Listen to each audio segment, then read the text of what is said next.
O ar estava úmido naquela tarde, e o céu parecia anunciar uma tempestade que nunca vinha. Na pequena vila de São Tomé, não era incomum o tempo carregar essa sensação opressiva, como se uma sombra invisível pairasse sobre todos. Era uma comunidade pequena, onde cada família conhecia a história da outra, e segredos dificilmente se mantinham por muito tempo. No entanto, havia uma história que ninguém ousava contar: a lenda do poço. No fundo da mata, coberto por raízes e folhas secas, estava o antigo poço, esquecido e lacrado há décadas. A maioria das crianças da vila havia crescido ouvindo seus pais dizerem: nunca entrem na mata e, acima de tudo, nunca toquem no poço. Para Mateus, Lucas e Tiago, essas advertências soavam mais como um desafio. Era uma tarde sem nada para fazer, e a curiosidade, como sempre, falava mais alto do que o medo. Decidiram explorar a floresta, um território proibido e misterioso. Com lanternas baratas e mochilas nas costas, partiram como se estivessem em uma aventura épica. Depois de caminhar por quase 1 hora, a floresta ficou mais densa, e foi Lucas quem primeiro avistou a estrutura de pedras cobertas por musgo. É o poço! Exclamou, com os olhos brilhando de excitação. Mateus e Tiago se aproximaram devagar. No topo do poço havia uma tampa de madeira antiga, com pregos enferrujados e uma inscrição quase apagada: nunca abra. Isso é loucura.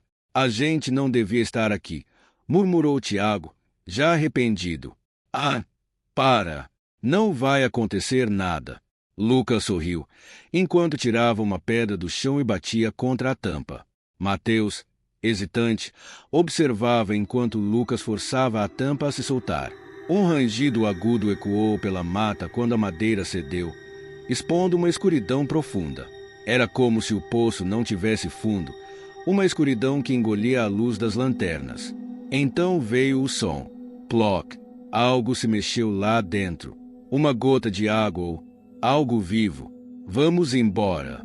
Tiago gritou, correndo de volta para a trilha. Lucas riu, mas quando olhou para Mateus, percebeu que ele estava pálido. Algo naquele poço mexeu com ele de um jeito que nem o próprio Mateus sabia explicar. Eles correram juntos para fora da floresta, rindo e fingindo que nada tinha acontecido. Mas, no fundo, sabiam que haviam despertado alguma coisa. Naquela noite, a chuva começou a cair. Não era uma chuva forte, mas constante, como se o céu estivesse lamentando em silêncio. Mateus estava inquieto. Na cama, ele olhava fixamente para o teto, tentando afastar o pensamento do poço. Ele não conseguiu. Toda vez que fechava os olhos, via a escuridão do poço e ouvia o som de gotas caindo. Finalmente, o sono veio, e com ele, o pesadelo. No sonho, Mateus estava de volta à floresta, parado em frente ao poço. Do fundo dele emergia uma figura. Era uma mulher de vestido branco, com cabelos longos e desgrenhados cobrindo o rosto. Ela chorava silenciosamente, e cada lágrima que caía parecia ecoar pelo poço. Ele tentou correr, mas suas pernas não se moviam. Então, a mulher levantou o rosto. Seus olhos estavam vazios, e sua boca se abriu em um grito silencioso. Mateus acordou com um sobressalto, suando frio. O som do lamento ainda ecoava em seus ouvidos. Ele olhou para o relógio na parede. 3h33 da manhã. Ao virar o rosto para a janela, viu algo que o fez congelar.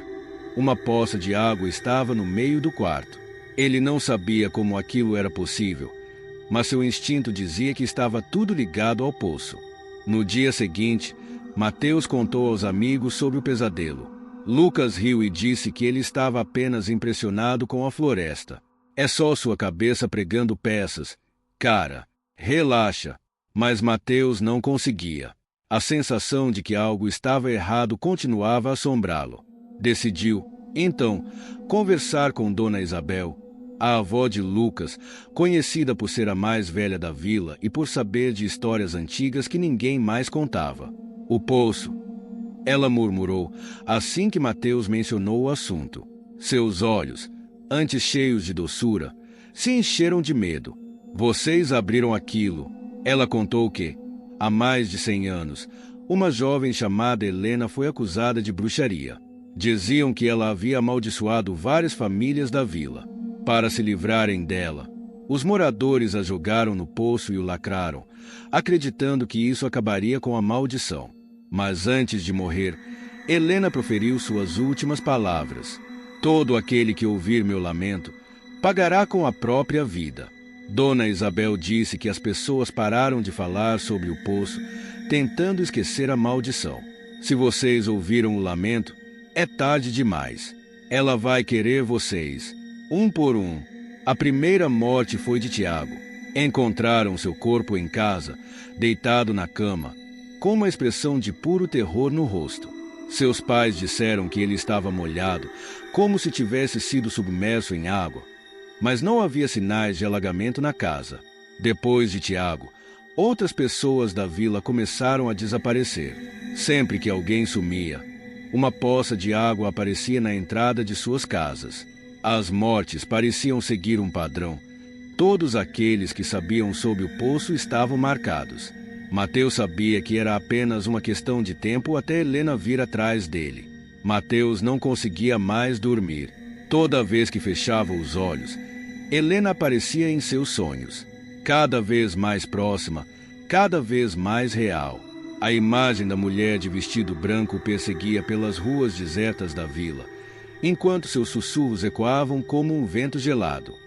Venha para mim, venha para o poço. A escola e as rotinas diárias tornaram-se relevantes para Mateus. Sua aparência começou a deteriorar, pele pálida, olhos fundos e vermelhos, como alguém que não dormia há semanas. Seus pais tentaram levá-lo ao médico, mas ele sabia que isso não resolveria nada.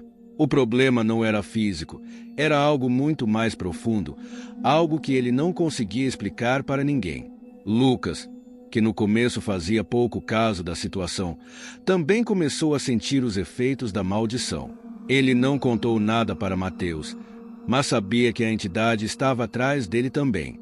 Em seu quarto, durante a madrugada, ele viu Helena parada do lado de fora da janela, seus cabelos grudados no rosto molhado, e seus olhos vazios o observavam sem piscar. Na manhã seguinte, Lucas foi até a casa de Mateus. Pela primeira vez, admitiu o que estavam enfrentando. A gente precisa dar um jeito nisso. Ela está vindo atrás de mim também. Desesperados, decidiram procurar a ajuda do padre da vila, Padre Augusto, que era conhecido por realizar exorcismos e lidar com casos de maldições.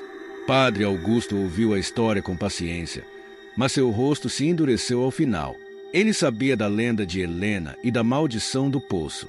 Explicou que o espírito estava preso naquele local pela injustiça de sua morte. Agora que fora despertado, só duas coisas poderiam acalmá-lo: vingança ou um sacrifício voluntário. Se vocês não devolverem algo ao poço, ele vai continuar cobrando até que todos que conhecem a verdade paguem com a vida. Os meninos ficaram em choque com a revelação. Entregar alguém ao poço, isso era loucura. Mas o padre foi claro: a maldição não pode ser quebrada sem dor. Ao saírem da igreja, a chuva fina começou novamente. Não era uma tempestade comum. A água parecia carregar o lamento silencioso da entidade. E cada gota que caía parecia sussurrar que o tempo estava acabando. Lucas, tomado pelo medo, começou a considerar o sacrifício de outra pessoa. Talvez pudessem enganar o espírito. E se entregarmos alguém, outra pessoa qualquer, ele sugeriu, sem olhar para Mateus. Mateus ficou horrorizado. Isso não vai dar certo. Ela quer a gente. Só a gente. Eles sabiam que a única solução verdadeira seria se um deles se entregasse ao poço. Mateus passou a noite pensando. Ele sabia que Helena não pararia até que sua sede de vingança fosse saciada. A cada hora que passava, mais poças de água apareciam pela vila, e mais pessoas estavam desaparecendo. Era apenas uma questão de tempo até que seus pais ou outras pessoas inocentes pagassem o preço. Ele tomou sua decisão na manhã seguinte. Vestiu seu casaco e foi até a casa de Lucas. Eu vou fazer isso. Vou me entregar ao poço. Lucas tentou impedi-lo, mas sabia que não tinha escolha. Eles se despediram em silêncio, como se aquelas palavras fossem muito pesadas para serem ditas. Os dois amigos caminharam juntos pela floresta, o ar carregado de uma sensação de inevitabilidade. Quando chegaram ao poço, a chuva cessou, como se o espírito estivesse esperando por aquele momento. Mateus olhou para o fundo do poço, para a escuridão que parecia sem fim. Então, sem hesitar, ele se aproximou da borda e sussurrou: "Eu estou aqui, Helena. Pode me levar." Do fundo do poço, um som borbulhante ecoou, e uma figura emergiu lentamente da escuridão. Era Helena. Seu rosto estava distorcido pela dor e ódio. Mas por um momento, Mateus sentiu que ela parecia triste. Ele estendeu a mão e Helena o puxou para dentro do poço. A escuridão o envolveu e por um instante ele sentiu paz. Não havia mais medo, não havia mais dor. Apenas silêncio e a sensação de estar sendo levado para longe de tudo. Então, uma voz ecoou na mente de Mateus: "Obrigado, agora posso descansar." E ele desapareceu, levado pelas águas escuras do poço. A vila voltou ao normal. A chuva parou e as mortes cessaram. Lucas esperava que tudo estivesse acabado, mas sentia uma ausência insuportável. A ausência de seu melhor amigo. Ele voltou à floresta sozinho algumas semanas depois. O poço estava novamente lacrado, como se nunca tivesse sido aberto. Ao se aproximar, ele viu uma pequena poça de água na borda e ouviu um último sussurro: "Isso nunca acaba." Lucas sorriu tristemente e sussurrou de volta: "Até logo, Mateus." A história termina, mas não com um fim feliz. A vila segue sua rotina e o poço continua lá, silencioso e esquecido. Mas, de tempos em tempos, alguém jura ouvir sussurros vindos da floresta durante a noite.